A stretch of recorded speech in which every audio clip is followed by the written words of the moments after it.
Скап новитет имаше и Lamborghini, чиј плагин хибриден феномено ќе биде направен во 29 примероци по цена од 3 милиони евра.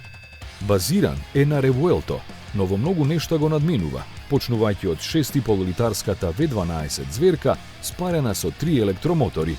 Нивните вкупно 1080 конски сили ќе го дотераат до максимални 350 км на час, од кои првите 100 за 2,4 секунди.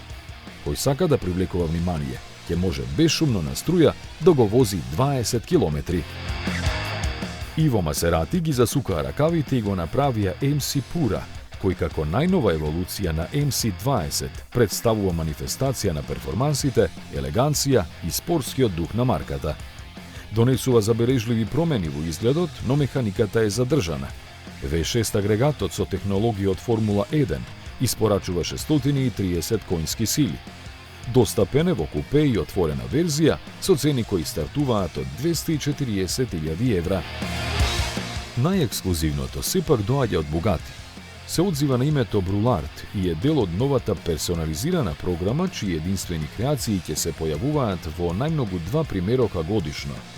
Слободно можеме да кажеме дека е бесценета автомобилска уметност која представува автентично толкување на визијата на францускиот производител да се истражуваат крајните граници на техниката. А таа не е многу оддалечена од W16 платформата на Mistral, бидејќи и таа самата е врв на возможното. Има некои 1600 конски сили, што во овој случај воопшто и не е битно. Тоа што навистина е битно ќе го знае само оној кој имал многу среќа да го добие и уште повеќе пари да плати за него.